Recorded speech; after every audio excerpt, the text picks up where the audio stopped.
Farmers protest पर बोले CM Yogi Adityanath, विकास नहीं चाहने वाले कर रहे हैं गुमराह। चाइना ने माना हिंद महासागर में इंडिया के सामने नहीं टिक सकता, भारतीय प्रभुत्व को स्वीकार किया। ग्लोबल टाइम्स में छपे लेख में स्वीकार की भारत की ताकत, दोनों देशों के बीच लंबे समय से चल रहा है सीमा विवाद।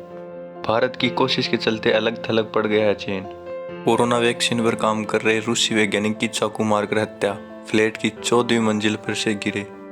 कोरोना वैक्सीन पर काम कर रहे रूसी वैज्ञानिक अलेक्जेंडर की संदिग्ध स्थिति में मौत हो गई। अलेक्जेंडर पर फ्लैट की 14वीं मंजिल से नीचे गिरे थे और शरीर पर चाकू से हमले के कई निशान भी पाए गए।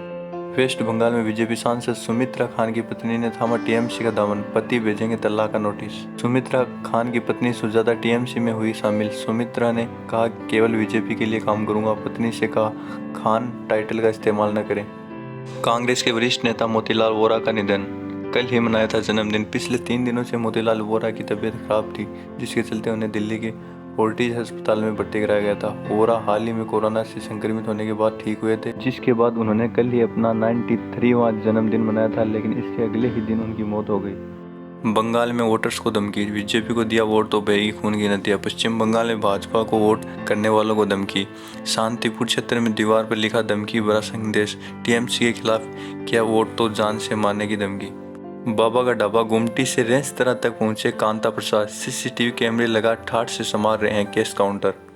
आरएसएस का किसान संघ सड़क पर उतरा, साधने में जुटी शिवराज सरकार, आंदोलन खड़ा करने की तैयारी में कांग्रेस राज्य में किसान आंदोलन खड़ा करने में जुटी है। इसके लिए कांग्रेस ने पार्टी के वरिष्ठ नेता अरुण यादव को इसकी जिम्मेदारी सौंपी। बिहार महागठबंधन में गतिरोध जारी, चुनाव में हार के लिए आरजेडी ने कांग्रेस को ठहराया जिम्मेदार।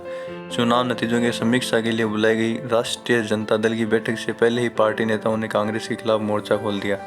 स्कूल में हादसा, जयपुर एसएमएस स्कूल में बेसमेंट का पिलर बनाने के दौरान मिट्टी डही, दबने से एक मजदूर की मौत।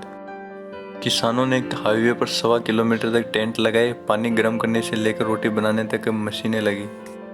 राजगढ़ के इंद्रभूषण नौकरी छोड़ पशु आहार बनाना शुरू किया, पहले ही साल 60 लाख रुपए का टर्नओवर। स्कूल कोचिंग शुरू नहीं होने से सिक्र की अर्थव्यवस्था, अब भी लोग हजारों स्टूडेंट की पढ़ाई बाधित, स्टाफ के सामने बड़ा आर्थिक संकट। राजस्थान में लगातार 5वें दिन माउंट आबू में पारा माइनस में, शेखावाटी के कई जिलों में पाला पड़ने का अलर्ट। गहलोत पायलट में फिर खींचतान, गहलोत के करीबी अफसर सोलंकी को एसीबी से क्लीन चिट, पायलट समर्थक इसे हाईकोर्ट में चुनौती देने की तैयारी में। इतनी सर्दी में नवजात को छोड़ा, कपड़े में लिपटी ठेले पर पड़ी थी, जब रोने लगी तो राहगीर ने पुलिस को बताया। 15 से 25 दिन की नजर आ रही है बच्ची स्वस्थ। शहर के बरकुल्ला खां स्टेडियम में स्थित रावण का चबूतरा के सामने एक अस्पताल के सामने सोमवार को कोई व्यक्ति कड़ाके की सर्दी में अपनी नवजात बच्ची को लावारिस छोड़ गया। स्वास्थ्य मंत्री ने कहा, देश में जनवरी में वैक्सीनेशन शुरू हो सकता है, शायद महामारी का सबसे बुरा दौर खत्म हुआ। दुनिया में संक्रमण से जान गंवाने वालों का आंकड़ा 17 लाख के पार, 7 दिन के अंदर 72,000 मरीजों की मौत। कोरोना का खौफ और बढ़ा, भारत ने ब्रिटेन से आने वाली उड़ानों पर लगाया प्रतिबंध। कोरोना पॉजिटिव पूर्व सीएम जीतनराम मांझी की स्थिति बिगड़ी, पटना एम्स में भर्ती। वीडियो पसंद आए तो लाइक एंड शेयर जरूर करें। अगर चैनल पर नए हो तो सब्सक्राइब करें। धन्यवाद।